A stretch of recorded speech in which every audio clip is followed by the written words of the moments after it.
আসসালামু আলাইকুম। আশা করি আপনারা সবাই ভালো আছেন। তো কথা বলাটাও ভুল, কারণ সবাই ভালো নেই।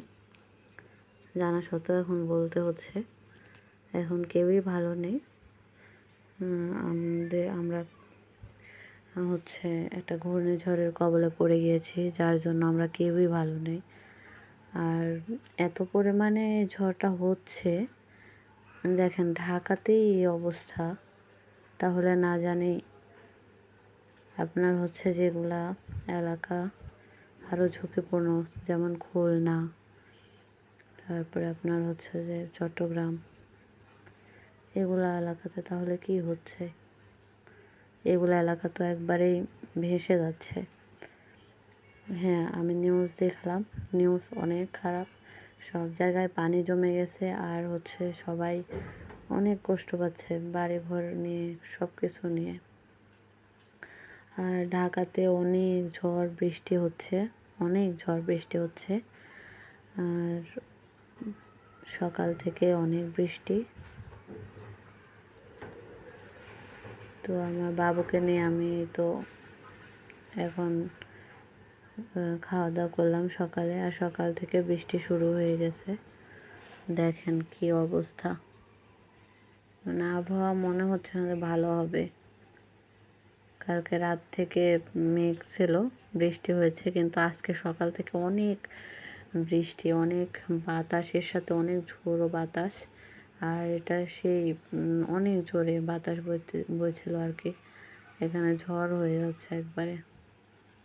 তো আমি আমার আম্মুর কাছে ফোন করলাম যে ওরা ঠিক আছে কিনা, আমার শাশুড়ির কাছে ফোন করলাম। তো দেখলাম যে ওইদিকেও একই অবস্থা, সব জায়গায় একই অবস্থা। তো ঢাকাতে কিন্তু এতটা পরিমাণে ঝড় বৃষ্টি হচ্ছে, এটা দেখলেই বোঝা যায় যে তাহলে চিটাগাং, খুলনা এগুলাতে তাহলে আরও বেশি পরিমাণে, রংপুর এগুলাতে আরও বেশি পরিমাণে ঝড় বৃষ্টি হচ্ছে।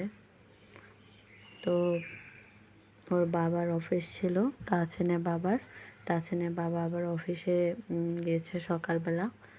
তো অফিসে গিয়েছে রিপোর্টিং করার জন্য, কারণ ডাকছে অফিস থেকে, যেতেই হবে। তো এই ঝড় বৃষ্টির মধ্যেই চলে গেল অফিসে। রেইনকোটটা পরছে শুধু, কিন্তু আমার মনে হয় না যে ঝড় বৃষ্টিতে রেইনকোট মানবে, ভিজে যাবে ও একেবারে। তো এখন আমি আবার রান্নার প্রস্তুতি নেব যে কী রান্না করব। তো ওর বাবার কাছে ফোন দিয়ে শুনতে হবে, ওর বাবা আবার খিচুড়ি খেতে বেশি পছন্দ করে। তো আর আজকে তো ঝড় বৃষ্টি হচ্ছে, বৃষ্টির দিনে খিচুড়ি কিন্তু ভালোই লাগে। কি বলবো বলেন, যে পরিমাণে ঝোড়ো বাতাস আর বৃষ্টি, আসলে আমাদের অবস্থা খুব খারাপ হয়ে গিয়েছে বাংলাদেশের বলেন আর ভারত বলেন আর যে দেশে বলেন, আবহাওয়া কিন্তু চেঞ্জ হয়ে যাচ্ছে, দিন যাচ্ছে আর আবহাওয়া চেঞ্জ হয়ে যাচ্ছে। এখন কোন সময় কি হচ্ছে বোঝাও যাচ্ছে না, বলাও যাচ্ছে না। আমাদেরকে সবসময় সতর্ক হয়ে থাকতে হবে, এবং সবসময় খারাপ দিনের প্রস্তুতি আগেই নিয়ে থাকতে হবে। কারণ এখন কিছুদিন আগেও কিন্তু বন্যায় চিটাগাং কিন্তু একবারেই ডুবে গিয়েছিল। তখন কিন্তু অনেক মানুষ, অনেক নিরীহ মানুষ কিন্তু আপনার অসহায় হয়ে পড়েছিল। তো এখন আবার সেই ঘূর্ণিঝড় রিমেলের প্রভাবে দেখেন আবার সে একই অবস্থা হয়ে গিয়েছে। তো যারা নিরীহ এখন অনেক কষ্টে আছেন, তাদের উদ্দেশ্যে বলতে চাই যে আপনারা একবারেই নিরাশ হয়ে যাবেন না। আল্লাহ তাআলা যা করেন ভালোর জন্যই করেন।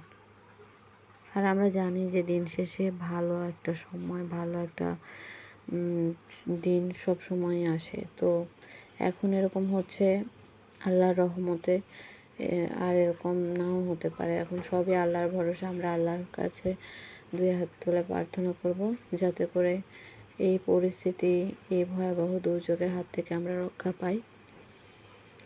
তো কি বলবো বলেন, কিচ্ছু বলার নাই। এই সকাল থেকে যে ঝড় বৃষ্টি দেখতেছি, দেখে আমার নিজেরই মন খারাপ হয়ে যাচ্ছে। যাদের বাড়ি ঘর, চিটাগাং অনেক বাড়ি ঘর ডুবে গিয়েছে, তো তাদের কি অবস্থা হচ্ছে বলেন। এখন কিছুই বলার নাই, কি বলবো। আমার আম্মুর কাছে ফোন দিয়েছিলাম, আমার আম্মু বলতেছে যে আমার আম্মু গোয়াল ঘর ছিল বাহিরে গরু রাখার, ওইটা নাকি ভেঙে গিয়েছে ঝড়ে। তো ঝড় এত মারাত্মক যখন হয়, যখন আসে, তখন কিন্তু সব কিছুই এলোমেলো করে দিয়ে যায়। একটা সাজানো গোছানো সংসার কিন্তু এক পলকেই, এক নিমিষেই শেষ হয়ে যায় ঝড়ের কবলে পড়ে। বাড়িতে ফোন করেছিলাম, আমার শাশুড়ি বলল যে আমাদের বাড়ির পাশের একটা বাড়ি নাকি খুবই খারাপ অবস্থা হয়ে গিয়েছে ঝড়ের কারণে। তো ঝড় অনেক খারাপ একটা ইস্যু। তো এটা যখন আসে তখন অনেক মানুষের স্বপ্ন কিন্তু সে একবারে মুঠোয় করে নিয়ে চলে যায়। আমি এখানে ভয়েস দিচ্ছিলাম, আমি যখন কথা বলতেছিলাম তখনও কিন্তু ঝড় হচ্ছে, অনবরতই ঝড় হচ্ছে। তো এত পরিমাণে ঝড় হচ্ছে, অনেক শব্দ হচ্ছিল। আর আমার ছেলেটা তো অনেক ভয় করে শব্দ। তো আমি ওর পাশে বসে আছি আর আপনাদেরকে জানালা দিয়ে দেখাচ্ছি। দেখেন কি অবস্থা, আমি জানালা দিয়ে দেখাচ্ছিলাম আপনাদের। একবারে আপনি যদি ঢাকাতে যদি গাছপালা থাকতো তাহলে বুঝতে পারতেন যে কী পরিমাণে, যে দুই একটা গাছ আছে তাও অনেক পরিমাণে দুলাদুলি করতেছে। দেখছেন কি জোরে জোরে শব্দ হচ্ছে, বাতাসের একটা শব্দ হচ্ছে প প করে একটু পর পর।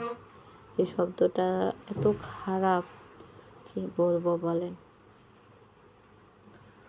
গাছপালা নেই তো এই জন্য বোঝা যাচ্ছে না, কিন্তু অনেক জোরে জোরে ঝোড়ো বাতাস আর সব কিছুই লন্ডভন্ড করে দিয়েছে। দেখছেন টিন, এখানে রিক্সার গ্যারেজ আছে, রিক্সার গ্যারেজগুলোর কি অবস্থা, গ্যারেজগুলো একবারে ভেঙে কি অবস্থা হয়ে গিয়েছে। তো সবাই এই ঝড়ের হাত থেকে রক্ষা করুক আল্লাহ তাআলা সবাইকে, এই দোয়াটাই করি। আর এখানে তো রান্না করতে হবে, দুপুর হয়ে যাচ্ছে, এখন বাজে বেলা 11টা। তো আমি ভাবলাম যে লাল শাক আছে, লাল শাকটা ভেজে নিই।